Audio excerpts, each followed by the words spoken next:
For too long, credit has carried a shadow. It's been painted as something dangerous, something to avoid at all costs, something that, if misused once, defines you forever. But here's the truth. Credit is not a trap, it's a tool.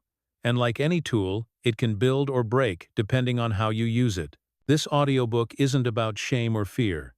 It's about clarity and empowerment. It's about changing your relationship with credit not by avoiding it, but by learning to lead it. Because credit, when understood and used with intention, can become one of the most powerful levers in your wealth-building journey, not just to access resources, but to demonstrate responsibility, unlock opportunity, and expand your financial future. Building long-term wealth doesn't mean staying away from credit, it means using it wisely, with purpose and direction. It means knowing when to leverage and when to wait. It means creating systems that reflect your values and your vision, rather than someone else's approval. This is your roadmap, not just to improve your credit score, but to strengthen the habits, mindsets, and strategies that give you lasting control over your money. It's time to stop letting credit intimidate you. It's time to start leading with confidence. You don't need to be perfect, you just need to be intentional. Let's begin. Chapter 1. Reframing credit from fear to financial leverage. For many people, the word credit triggers a mix of anxiety, confusion, or even shame. Maybe it reminds you of bills piling up, interest compounding faster than you can keep up, or past mistakes that still linger on your report. Maybe you've heard stories of people drowning in debt or losing everything because they borrowed too much. It's easy to think of credit as something inherently dangerous, a trap designed to pull you under. But what if that narrative isn't the whole story? What if credit isn't the enemy but a powerful financial tool that, when understood and used wisely, can actually help you build a more secure, flexible, and abundant life? The truth is, credit itself is neutral. It's not good or bad. It's not out to get you. Credit is simply access. It's access to money that isn't yours yet, with the agreement that you'll pay it back, usually with interest. That access can be misused, yes, but it can also be leveraged with intention. Just like a hammer can build a house or smash a window, credit can either construct wealth or destroy peace of mind. It all comes down to how you use it. To shift your financial reality, you must first shift your relationship with credit. That starts with understanding that credit isn't just a last resort for emergencies. It's a form of trust. It's a signal from the financial world that says, "We believe you'll do what you say you'll do." That belief, when cultivated carefully, can open doors you couldn't walk through otherwise. It can help you qualify for a home loan, start a business, handle surprise expenses without derailing your savings, or even earn rewards that put cash back into your pocket. But here's where things get tricky. Credit doesn't feel like real money. You swipe a card, and nothing comes out of your wallet. You take out a loan, and the funds appear instantly in your account. It feels easy until the bill arrives. That disconnect is what gets many people into trouble. They mistake access for affordability. But when you treat borrowed money with the same seriousness you'd treat your own cash, when you view it not as a shortcut, but as a responsibility, everything changes. Let's reframe credit as a trust-based agreement between you and your future self. Every time you borrow, you're essentially saying, "I trust myself to manage this wisely, to repay it on time, and to keep my bigger financial picture intact." If that trust is strong, if your habits, systems, and self-awareness are in place, then credit becomes leverage, not a liability. It becomes a way to bridge time, seize opportunities, and smooth out the natural ups and downs of life. That doesn't mean being naive. It means being prepared. It means knowing that while credit is powerful, it's not magic. The power lies in your discipline, not the credit limit. Using credit responsibly means always keeping one eye on the long game: your goals, your peace of mind, your future stability. This is especially important when you start to grow your financial life. Maybe you want to invest in real estate, or take a course to increase your skills, or build a side business. All of those things require upfront resources, and credit can help you get there faster, as long as you're strategic. But to be strategic, you need clarity. You need to know your numbers, understand the terms, and be honest about your capacity to repay. Credit only works in your favor when you're using it with full awareness, not from impulse, not from desperation, but from a grounded, well-thought-out plan. A lot of the fear surrounding credit comes from lack of education. Schools rarely teach this stuff. Many of us learn about credit the hard way through overdrafts, missed payments, or mounting balances we didn't fully understand. If that's your experience, it's okay. You're not alone, and you're not broken. You're simply learning now what you weren't taught before. And that learning process can be the turning point that changes your financial future. Reframing credit also means separating your self-worth from your credit history. A missed payment doesn't make you a failure. Carrying a balance doesn't mean you're irresponsible. It just means there's something to look at, something to adjust. The goal isn't perfection, it's progress. Each step you take to understand and manage your credit more consciously is a step toward greater power and peace. You might be asking, why bother with credit at all? Why not just live on cash and avoid the stress? And that's a valid question. Living on cash works for some people. But in a world where most major purchases require borrowing, like buying a home, financing education, or starting a business, credit becomes more than a convenience. It becomes part of how opportunity flows. Without it, you may find yourself limited, not because you lack intelligence or ambition, but because you haven't built the financial trust that credit represents. Think of responsible credit use as planting seeds. At first, the growth is invisible.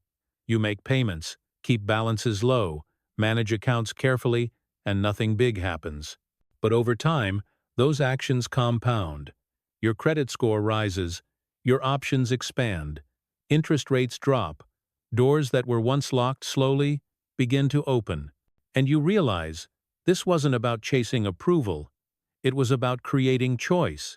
Choice is the foundation of wealth.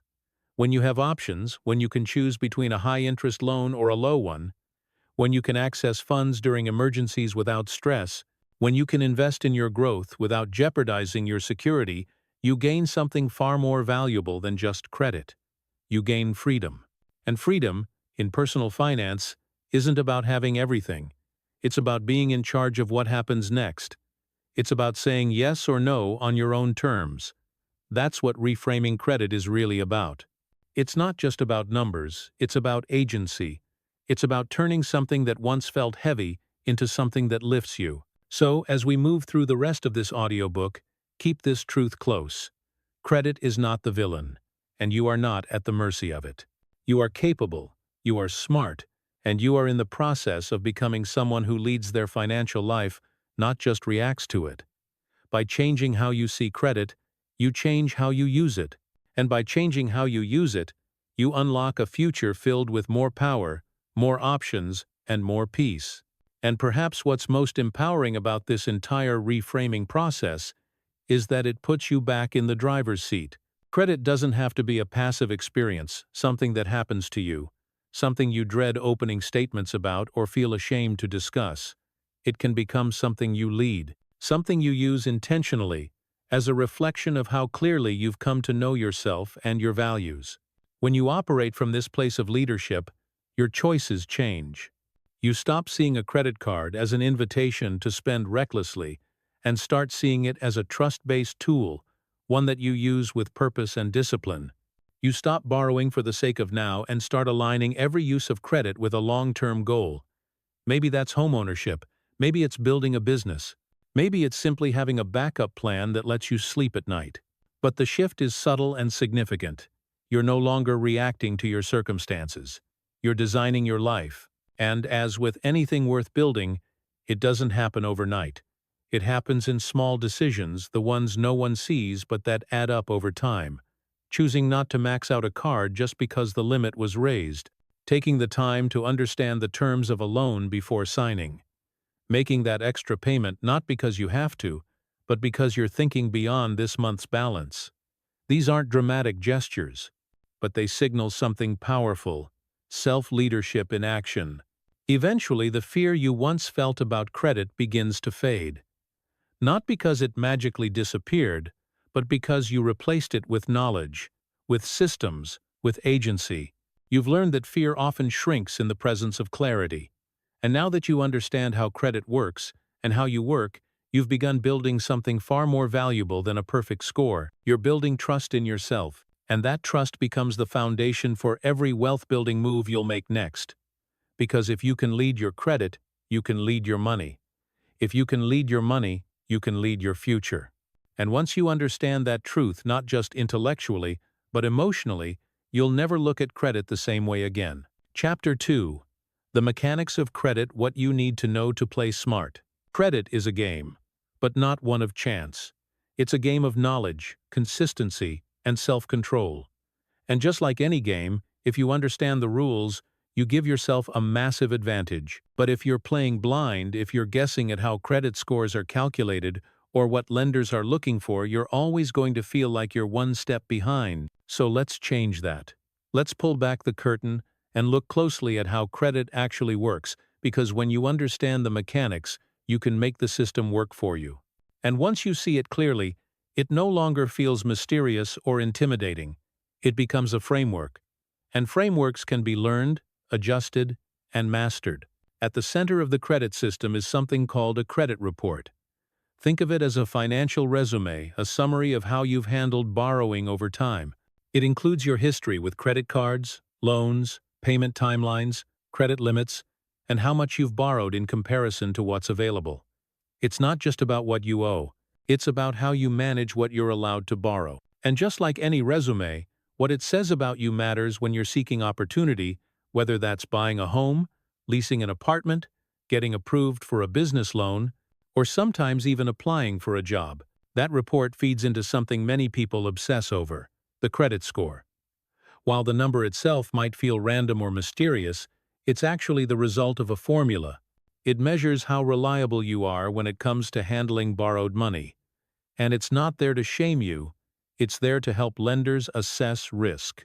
From their perspective, they're asking a simple question: if we lend to this person, will they repay us on time and in full? But for you, the credit score isn't just about being judged. It's about opening doors. A higher score doesn't just improve your odds of approval, it often gives you better terms, like lower interest rates or higher borrowing limits. Over time, those savings can add up to thousands of dollars. And more importantly, those better terms create flexibility, more room to make strategic moves and respond to life's twists without fear. Now, one of the most misunderstood aspects of the credit system is how interest works. When you borrow money and don't pay it back right away, you're charged interest, essentially a fee for the privilege of using someone else's money. And that fee compounds. It grows. It doesn't wait for you to catch up. That's why carrying high balances over time can quietly drain your financial momentum. Even if you're making minimum payments, interest can turn a small purchase into a long-term burden if you're not careful. But this is where strategy comes in. Once you understand how interest behaves, you can work around it. You can pay in full whenever possible. You can plan purchases around payoff dates. You can prioritize high-interest balances first if you're carrying debt. And with that awareness, you stop being a passive participant in your financial life and start leading it with intention. There's also another layer to credit most people don't think about: utilization. This is the ratio between how much credit you're using and how much is available to you. For example, if you have a credit card with a $5,000 limit and you've charged $2,500, you're using 50% of your available credit. Now, here's where it gets interesting. Credit scoring models tend to reward people who keep that ratio low. Why? Because it signals that you're not overly reliant on credit to live. It suggests you're using it thoughtfully, not desperately. This means that even if you pay your bills on time, maxing out your cards can still hurt your score, not because you've done something wrong, but because it shows potential strain. It's a subtle signal that lenders notice. But when you understand this, you can adjust. You can pay balances down strategically before the billing cycle ends. You can space out large purchases or request limit increases, not to spend more, but to improve your utilization ratio. These are not hacks. They're intelligent responses to a system that rewards balance and discipline. Length of credit history also plays a role in your score.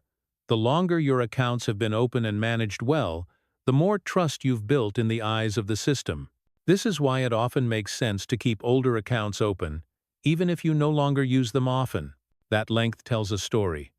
This person has been managing credit responsibly over time. And time, in credit, is one of your greatest allies. Then there's variety. Creditors also want to see how you handle different types of credit like installment loans, think car loans, or student loans, and revolving credit, like credit cards. Again, this isn't about taking on more debt to impress anyone. It's about showing that you can navigate different forms of responsibility. Just like a resume that shows multiple roles, your credit report tells a richer story when it shows that you've successfully handled different financial tools. Now, let's address what happens when things go wrong. Life is unpredictable. You might miss a payment. You might face a medical emergency or job loss. These moments don't define you, but they do affect your credit. That's why it's so important to respond quickly. Communicate with your lenders. Ask for hardship plans or payment extensions. Often, what hurts your credit most isn't the crisis, it's the silence. When you take the lead and show that you're engaged and proactive, even in tough times, you preserve more of your standing than you might expect. And finally, one of the most overlooked mechanics in the credit system is the power of reviewing your own report. Errors happen. Sometimes accounts are listed incorrectly. Sometimes payments are misreported. Checking your credit report regularly isn't about paranoia, it's about precision. It's about protecting the story your credit tells and making sure it reflects reality. Because when your credit report tells the truth, you can act with confidence. You're not operating from guesses or fear. You're operating from facts. All of this, the score, the report, the behaviors that influence them, isn't meant to make you obsess over every number. It's meant to give you clarity. Because when you know how the game is played, you stop fearing the system and start navigating it with purpose. You no longer feel like you're trying to pass some invisible test. You know what's being measured. You know how to improve. And you know that, over time, your daily choices are shaping a credit profile that reflects who you are: capable, thoughtful, and ready. Credit, at its core, is a system built on trust. And trust isn't given, it's earned, but it's also re-earned, day by day, through the way you choose to manage the small details of your financial life. You don't need to be perfect, you just need to be present, attentive, willing to adjust. Because when you understand the mechanics of credit, you stop being intimidated and you start leading. And when you lead, your credit becomes more than a score. It becomes a tool, a signal, a bridge to the next chapter of the life you're building on your own terms. And the more you engage with credit from a place of knowledge rather than fear, the more natural it becomes to lead your financial decisions with intention. What once felt overwhelming begins to feel manageable. You realize that this system, complex as it may first appear, is not beyond you, it is navigable, and it responds well to consistency, honesty, and effort. There's also a quiet confidence that grows from knowing how things actually work. You stop asking, "Will I be approved?" and start asking, "What do I need to do to position myself well?" You move from wondering to planning, from worrying to preparing. And that shift isn't just emotional, it's practical. It shapes how you negotiate with lenders, how you structure repayment strategies, and how you talk about money with others in your life. You're no longer reacting to your financial environment, you're shaping it. And maybe most importantly, understanding the mechanics of credit allows you to build trust not just with institutions but with yourself. You begin to see that the habits you're forming today are constructing a reputation that lasts, not just on paper, but internally.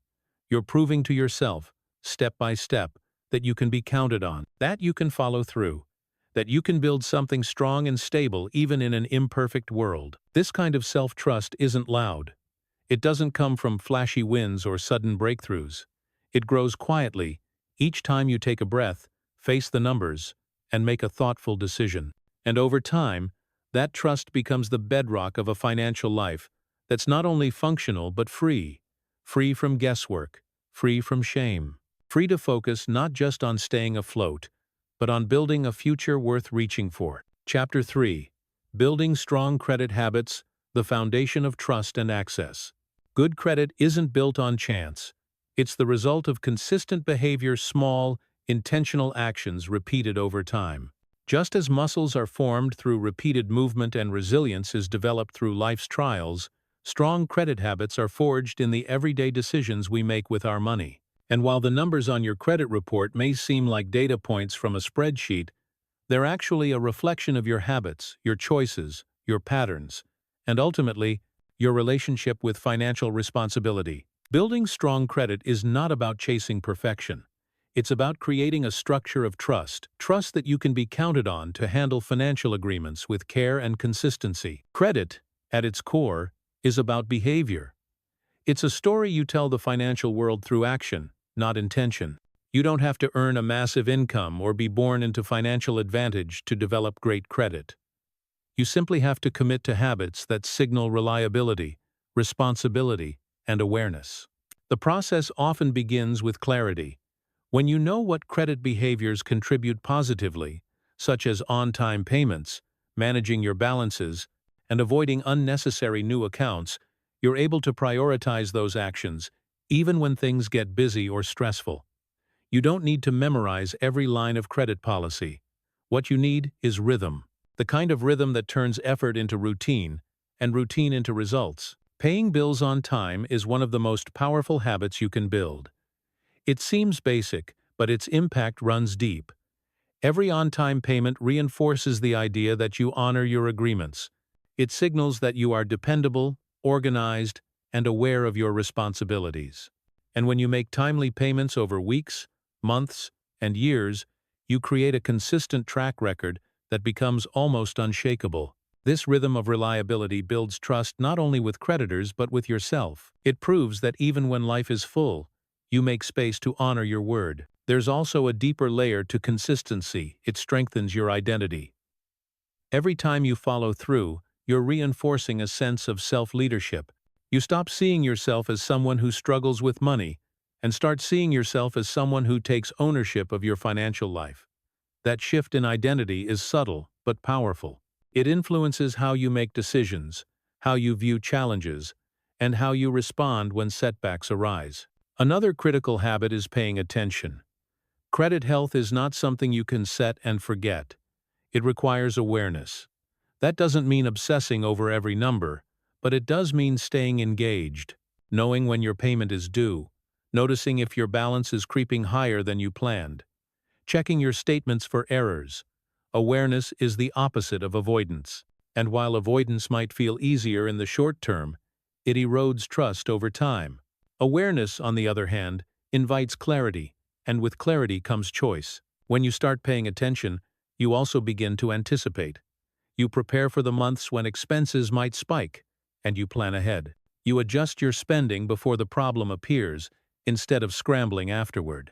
You notice patterns like how one small splurge can trigger a string of impulsive decisions, and you learn how to interrupt those patterns with compassion and accountability.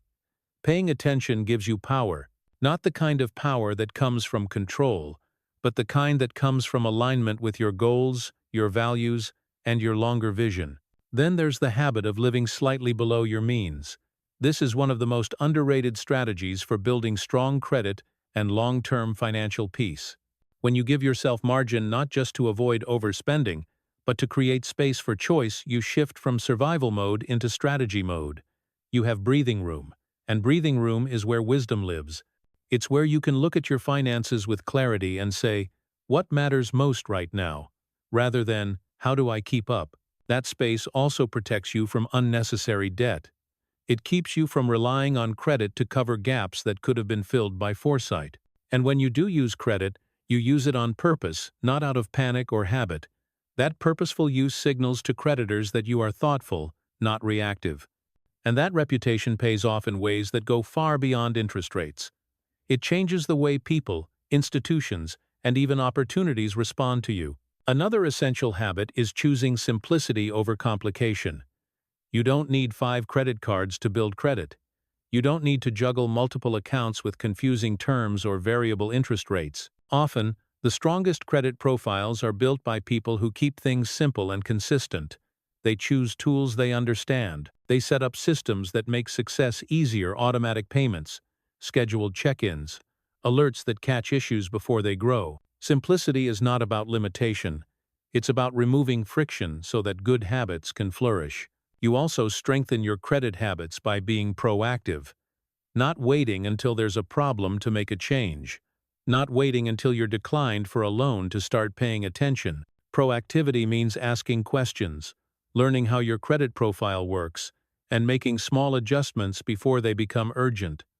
It's about stepping into your financial life as a leader, not a passenger.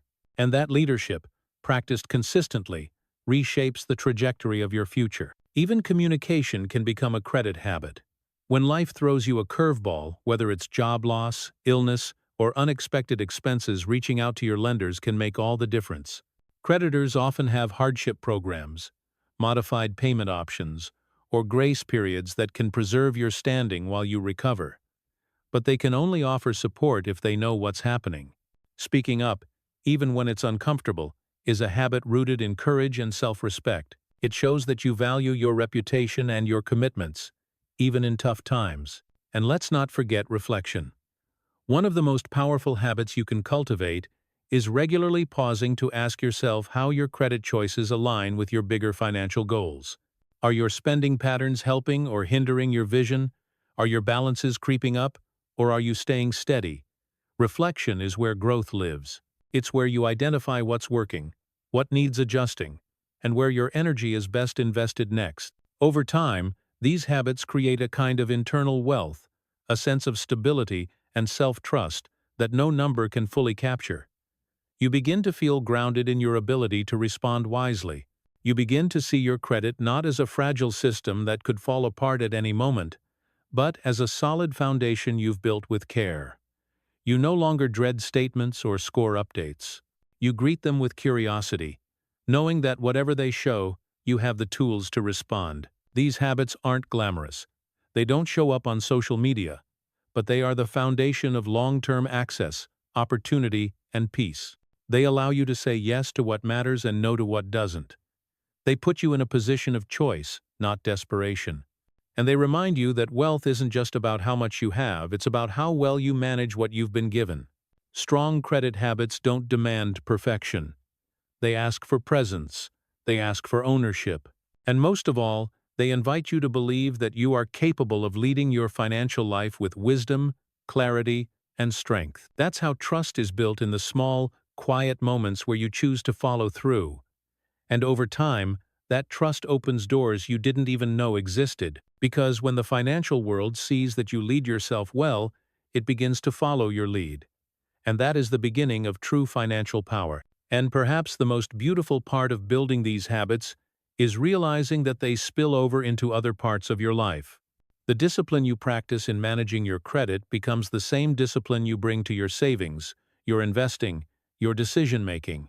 The awareness you sharpen through financial reflection begins to shape how you set boundaries, how you manage your time, how you choose what truly matters to you. Credit, in this way, becomes more than a number. It becomes a mirror, a reflection of the kind of person you are becoming. And as that identity strengthens, you begin to move differently in the world. You stop waiting for permission to pursue financial opportunities because you've built the foundation that gives you access. You stop doubting your ability to handle what comes next because you've already proven through small, steady habits that you're capable of consistency and leadership. The very same practices that improved your score also improved your self-image. You are no longer someone merely trying to survive financially. You are someone actively building something. That sense of authorship is irreplaceable. And it's not reserved for the wealthy or the lucky, it's available to anyone who chooses to engage their credit with intention. You don't have to get everything right. You just have to keep showing up. Because over time, those habits compound into trust. And that trust becomes the most valuable credit you'll ever earn, not from a lender, but from yourself. Chapter 4. Using credit, strategically borrowing with a wealth. Building mindset. For many people, the idea of using credit to build wealth sounds contradictory, almost dangerous. After all, we've been taught that debt is a trap, that borrowing leads to stress, and that the only way to financial freedom is to avoid credit altogether. But like many powerful tools, credit can be destructive in the wrong hands and transformative in the right ones. The difference lies not in the tool itself, but in how it's used. When you begin to see credit not as an escape from discipline, but as an extension of it, everything changes. Credit, when used intentionally and strategically, can become a bridge to opportunities that would otherwise take years, sometimes decades, to reach. The key is to shift the mindset from using credit to survive toward using credit to multiply. To stop asking, "What can I afford to borrow?" and start asking, "What will this borrowing help me build?" It begins with alignment. If you're borrowing money to finance a life you can't afford, credit becomes a burden. But if you're using credit to invest in your future, to fund education that increases your income potential, to start or grow a business, or to purchase assets that grow in value, then the debt becomes a lever. It becomes a calculated move, not a desperate one. And that distinction makes all the difference. Take, for example, someone who uses a well-structured business credit line to purchase equipment that allows them to double their productivity and revenue. They're not using credit to fill a gap, they're using it to expand their capacity. The repayment is built into the plan, the risk is calculated, and the return has the potential to compound. That's the difference between consuming debt and leveraging credit. One diminishes your options, the other creates them. But using credit this way doesn't happen by accident. It requires clarity, discipline, and patience. You have to know the purpose behind the borrowing. You have to understand your exit strategy before you even begin. Strategic credit use is not impulsive. It's not emotional. It's thoughtful, long-term, and tied directly to outcomes that improve your financial position over time. The mindset shift starts with asking better questions. Not, "Can I get approved?" but, "Will this move my financial life forward?" Not, "Can I make the payments?" but, "What will I be sacrificing in the process, and is the trade-off worth it?" Strategic credit use doesn't come from fear. It comes from vision. It's about knowing where you want to go, and being open to using every ethical, intelligent tool available to get there faster. Even something as simple as a rewards credit card, when used intentionally and paid in full monthly, can generate value. Cashback can reduce costs. Points can support travel or offset business expenses. But none of that is possible if you carry balances and pay interest that outweighs the rewards. The benefit only exists when you remain in control, when you treat the card as a payment method, not a source of extra money. It's not about gaming the system. It's about mastering your habits so the system works in your favor. Strategic use also means understanding timing. There are moments in your financial life where borrowing makes sense when the interest rate is low, the return on the investment is high, and your income is stable enough to support a predictable payoff plan. But timing is everything. Just because you qualify doesn't mean it's the right moment. Strategic credit use means saying no sometimes, even to opportunities that look appealing. It means waiting until the foundation is strong enough to support the risk. It also means knowing your numbers. Before you take on any new borrowing, it's essential to understand how it will affect your cash flow, your credit score, and your long-term plans. Strategic credit use is grounded in clarity. You don't guess, you model. You look ahead and ask, "What does this look like 3 months from now? 12 months? 5 years?" You examine not just what the credit can do for you, but what it may cost you in freedom, flexibility, or stress. That kind of thinking isn't just wise, it's rare. Because most people are taught to view credit as a lifeline or a last resort. They're not taught to treat it like capital. But once you start to do that, once you begin to treat your credit access like a resource that must be deployed with intelligence, you stop chasing short-term convenience and start building long-term power. Sometimes, using credit strategically means saying no to convenience now so you can say yes to opportunity later. It might mean keeping your balances low even when cash flow is tight. It might mean resisting the impulse to use financing options for lifestyle upgrades, and instead, preserving your credit capacity for moves that actually grow your financial base.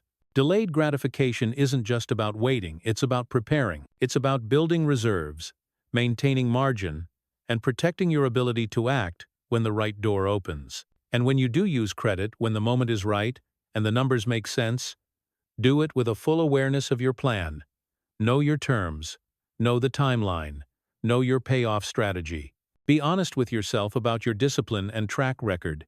If the plan only works if everything goes perfectly, it's not a plan, it's a gamble. But if your plan includes contingencies, breathing room, and clarity, then credit becomes less of a risk and more of a resource. Over time, this mindset allows you to stop fearing credit. You no longer see it as a trap waiting to ensnare the careless. You see it as a tool neutral, powerful, and available to those who respect its power. You begin to understand that the same credit system that punishes recklessness also rewards wisdom. And in that realization, you stop fighting the system and start partnering with it. Wealth building through credit isn't flashy. It doesn't happen overnight, but it creates access. It reduces friction. It expands possibilities. And most importantly, it gives you more control over the pace and direction of your financial journey. When used well, credit becomes a companion to your ambition, not a detour from your discipline. It also models something powerful to others. When your children, your friends, your community see you using credit with intention, not shame, not excess, but wisdom, they learn something more valuable than any financial tip. They learn that leadership is not about avoiding risk. It's about managing it with courage and clarity. They learn that responsibility doesn't mean scarcity, it means freedom earned through consistent choices. In the end, the decision to use credit strategically comes down to one core belief: that you are not powerless in your financial life. You are not stuck in a system that only works for the rich or the lucky. You are not disqualified by your past or defined by your mistakes. You are capable of learning, leading, and using the tools available to build something stronger than what you inherited. So when the time comes to borrow, whether it's for a business, an education, a calculated investment, or a tool that expands your earning ability, ask yourself the deeper questions. What am I building? How does this decision align with my values and goals? What is my plan for growth, for payment, for impact?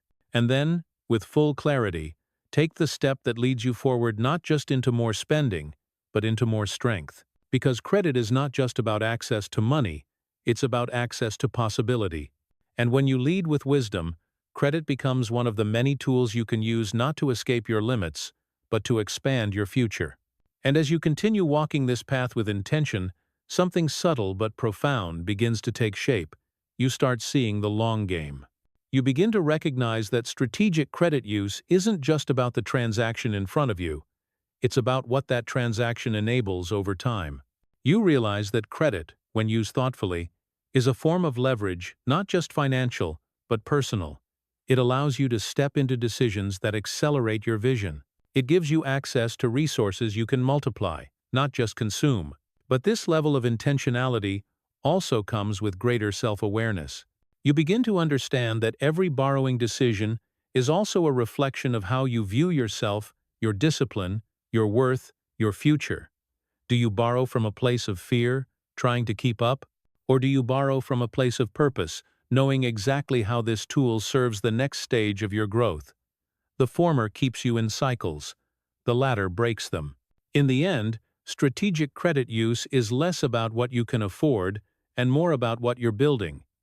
It's about crafting a financial life with structure and purpose, not perfection. And when you lead your credit choices with vision and values, you don't just gain access to wealth, you become the kind of person who knows how to handle it wisely. Chapter 5. Avoiding the pitfalls. Staying in control, even under pressure. Credit can be a powerful tool for building a life of opportunity, but like any tool, it has sharp edges. And without awareness, discipline, and self-leadership, it can cut deeper than most people expect. What begins as a convenience or short-term fix can quietly morph into stress, regret, and even financial paralysis. That's why learning to avoid the most common pitfalls isn't just smart, it's essential. Because the truth is, most financial setbacks involving credit don't happen because people are reckless. They happen because people are unprepared, emotionally exhausted, or unaware of the long-term consequences of short-term choices. In the real world, credit temptations don't show up with flashing warning signs. They arrive quietly, often dressed as necessities. A last-minute expense, a lifestyle upgrade that feels deserved, a store offer that promises discounts in exchange for opening yet another line of credit. The pressure can come from comparison, from marketing, or from a moment of emotional vulnerability. And that's precisely why you need a plan before the pressure hits, because once you're in it, clarity becomes harder to find. One of the most common pitfalls is overextension, not because someone intends to live beyond their means, but because they underestimate how quickly debt can accumulate when credit is used without boundaries. A dinner here, a vacation there, a few monthly subscriptions that stack up quietly over time. None of it feels dangerous in isolation. But compound that spending over several months, and suddenly the minimum payments rise, the balances grow, and the mental weight increases. The issue isn't always the amount. It's the lack of visibility. It's losing track of what's being borrowed and how it fits into the bigger picture. The antidote to overextension is proactive self-awareness. That means regularly checking your accounts not to shame yourself, but to stay connected to reality. When you're actively engaged with your finances, surprises become rare. And even when they do happen, you're better positioned to respond rather than react. You're not just watching the numbers, you're understanding the story they're telling. And when that story starts to drift from your intentions, you adjust not next month, not when it becomes a crisis, but right away. Another pitfall is emotional spending. Credit can act like a cushion in difficult moments, giving temporary relief from stress, sadness, or insecurity. And while it may feel comforting in the moment, that sense of relief is borrowed just like the money. When the bill comes due, the emotional cost often lingers longer than the financial one. You begin to associate spending with coping, and that connection can quietly trap you in a loop of avoidance and guilt. Escaping that loop requires a different kind of courage. Not the courage to fight against yourself, but the courage to pause, to ask better questions in the heat of the moment. What am I actually feeling right now? Is this purchase about the item, or is it about something deeper? Sometimes, just naming the emotion reduces its power, and in that space of awareness, you can choose differently, not perfectly, but consciously. There's also the trap of minimum payments. On the surface, making minimum payments seems responsible. You're not missing your obligations. You're staying current. But what feels like progress can often be a mask for stagnation. Minimum payments are structured to keep you in debt longer, not get you out of it. They prioritize the lender's return, not your freedom. And the longer you stay in that cycle, the more interest accumulates, interest that steals from your future, even as it pretends to buy you time. Breaking free from this trap starts with seeing your minimum payment not as a solution, but as a signal. It's a baseline, not a target. If you're only paying the minimum, your plan isn't working yet. But that's not a reason to feel shame, it's a reason to revisit your strategy. Maybe you can cut back somewhere. Maybe you can redirect a portion of your side income. Maybe you can restructure or consolidate. The point is to stay active, not passive. Because minimum effort with credit often leads to maximum cost. Another often overlooked pitfall is not reading the fine print. Interest rates, grace periods, promotional offers, they're all written in language designed to sound harmless, but carry serious consequences when misunderstood. A 0% introductory rate may balloon to double digits if a payment is late. A balance transfer might come with fees that erase the benefit. A cash advance could start accruing interest the moment you swipe, without the courtesy of a grace period. These are not tricks, they're terms.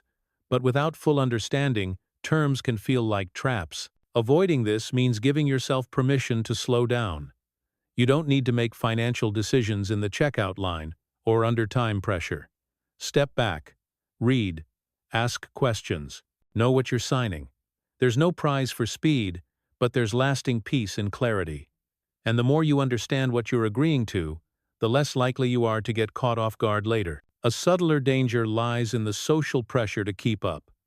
Whether it's friends who never seem to worry about spending, family members who expect financial support, or online influencers showcasing lifestyles that seem effortlessly extravagant, comparison is an emotional credit drain. And when you feel behind, it's easy to reach for credit as a way to level the playing field. But that game is rigged. You can't build a foundation on borrowed identity. You have to build it on what's real: your values, your goals, your pace. Staying grounded requires choosing honesty over illusion. It means recognizing that real wealth isn't about what others see, it's about what gives you peace of mind. It's about resisting the urge to prove and returning to the work of becoming. And when you operate from that place of self-trust, your credit choices reflect strength, not insecurity. Sometimes, pressure doesn't come from the outside, it comes from urgency within. The desire to fix things quickly, to escape debt in one leap, to rebuild credit fast. And while that urgency is understandable, it often leads to shortcuts that backfire. Predatory lenders, too good to be true promises, high-interest personal loans dressed up as solutions. When we rush, we trade clarity for relief. But relief is temporary. Clarity is what brings transformation. The way to avoid urgency-based mistakes is to accept that real change takes time. Not forever, but longer than you might wish. And that's okay, because when you move steadily, with purpose and presence, you don't just solve the problem, you become someone who no longer repeats it. Your credit story becomes one of redemption, strength, and resilience, not just recovery. There may be times when you stumble. A payment gets missed. A balance grows more than you expected. You feel like you've undone your progress. But even then, you're not disqualified. Credit, like life, is not about never falling, it's about getting back up with wisdom. The system may penalize mistakes, but it also rewards consistency. And every positive step you take next begins the process of healing and rebuilding. You're not powerless in the face of credit. You're not at the mercy of interest rates or past decisions. You're a leader in your financial life, and your ability to avoid pitfalls isn't about perfection, it's about preparation. It's about seeing challenges not as reasons to quit, but as reminders to recommit. It's about knowing yourself well enough to stay steady, even when life gets noisy. Avoiding the pitfalls is less about resisting every temptation and more about building a system that supports better choices. It's about removing friction from good habits and making poor decisions just a little harder to fall into. Whether it's using reminders, automating payments, keeping a simple financial structure, or having someone you trust to talk to before making big decisions, structure creates safety. And most importantly, give yourself grace. This journey isn't about judgment, it's about growth. Every time you choose awareness over avoidance, action over anxiety, intention over impulse, you build something stronger than credit. You build character, and character is the one currency that never devalues, no matter what the economy does. And when you look back one day, months, or even years from now, you'll notice something powerful. The pitfalls you once feared will have become proof points. Not because you avoided every mistake, but because you faced the pressure and made conscious choices anyway. You'll see that control wasn't about rigidity or denial, but about awareness and intentionality. Every moment you paused, every time you resisted an urge, every time you checked your numbers before swiping your card, that was a quiet act of self-respect.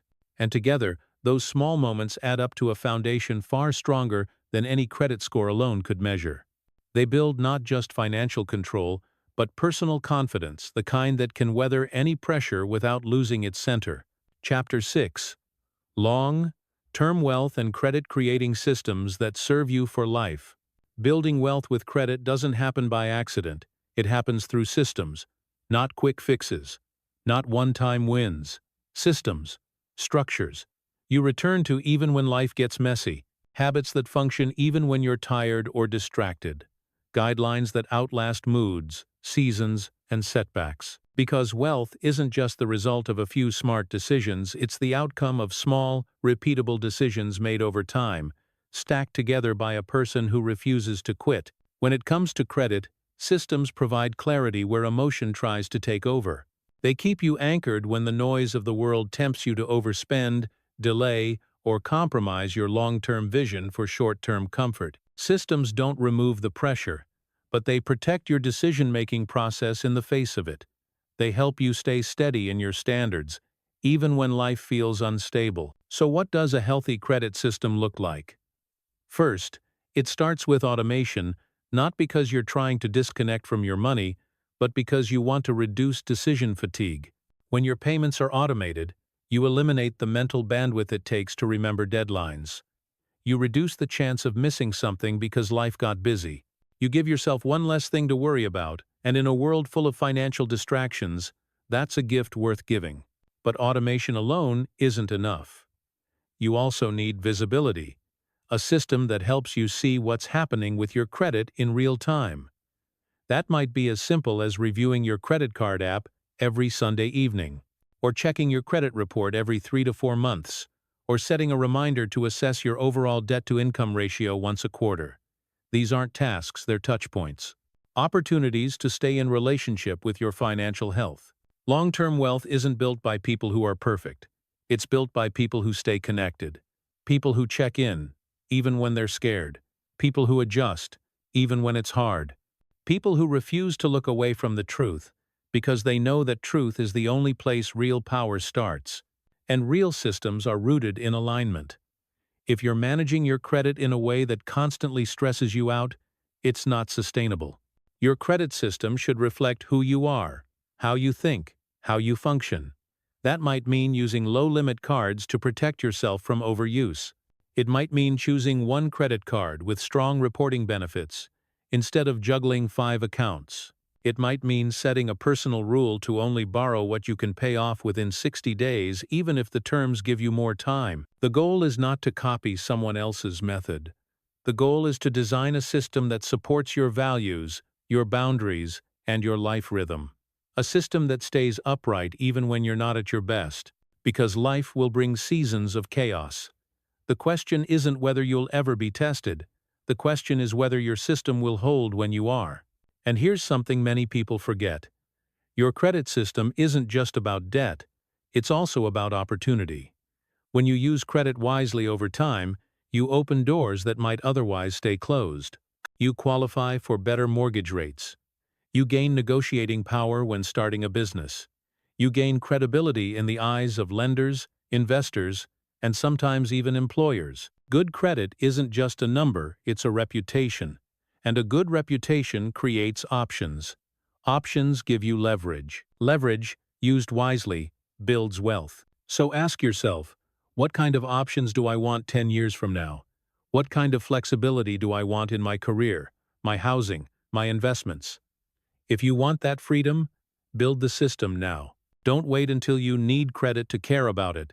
Steward it when it's quiet, and it will speak for you when it matters. Your system should also include periodic reflection. Once or twice a year, sit down and ask, is my relationship with credit still serving me?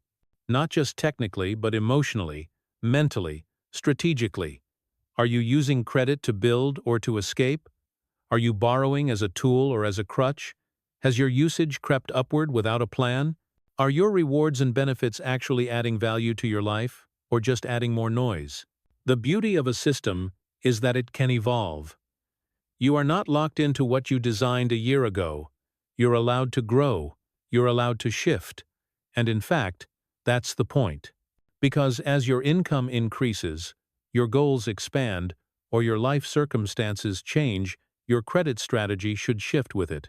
A credit system that serves a recent graduate may look different from one that serves a parent with a mortgage or an entrepreneur with fluctuating revenue. The key is intentional adaptation. It's also important to build emotional resilience into your system. That means preparing for mistakes not with panic, but with a plan. Maybe you miss a payment. Maybe you overspend 1 month. Maybe you apply for a loan you shouldn't have. These moments don't define you unless you let them. A resilient system isn't built on the assumption that you'll always get it right. It's built on the belief that you'll recover, realign, and move forward. Your credit history, like your life story, can include detours and still be powerful. And speaking of story, one of the most underappreciated parts of using credit responsibly is the narrative it reinforces within you. When you choose discipline over impulse, you're not just building wealth, you're building identity. You're proving to yourself, over and over again, that you are someone who can be trusted with power. You are someone who thinks long-term, who acts with clarity, who respects their future self enough to lead today's decisions with wisdom. That inner identity is what carries you through the ups and downs. Because let's face it, the financial world will change. Interest rates will rise and fall.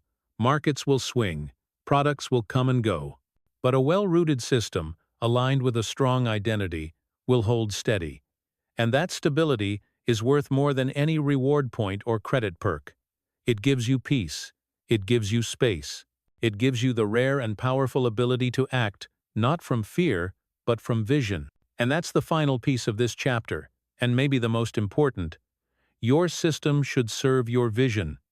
Credit is not the destination. Wealth is not the end game. These are tools, resources, leverage points in a bigger story. What you're really building is a life with room for meaning, a life with dignity, agency, and impact. Credit mastery is just one thread in that larger tapestry, but when woven well, it reinforces everything else. So, design wisely, adjust courageously, and return consistently to the question, is the system I've built serving the life I want to lead? If the answer is yes, keep going. If the answer is no, take a breath and make a shift. You're not behind, you're learning. And learning is the most valuable credit-building asset you'll ever have. Because in the end, true wealth isn't about how much credit you've accessed, it's about how well you've used it to write the kind of life story you're proud to live. And as your system grows stronger, so does your sense of inner peace. No longer are you reacting to financial fires or scrambling to keep up. Instead, you begin to lead your financial life with calm authority.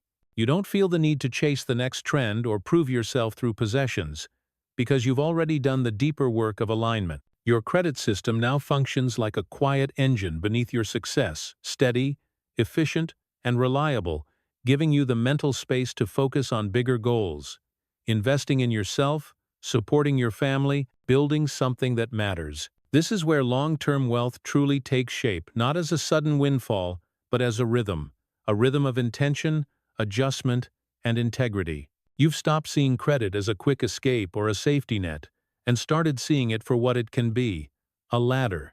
Not a trap, not a race, not a test, but a ladder. Each rung is a lesson, a habit, a strategy that lifts you higher. And when you reach new heights, you don't forget the ground you came from. You just stand taller, with a broader view of what's possible not only for yourself, but for those around you. Because ultimately, a strong credit system doesn't just serve your finances, it serves your character. It reflects your values in action, and it becomes one of the quiet ways you lead day in and day out toward a life of clarity, dignity, and unshakable self-respect. Credit is not your master. It's not your identity. It's not a judgment on your worth or a verdict on your future. Credit is a tool. That's all. Just one of many resources in your financial life, and like any tool, its power depends on how you use it.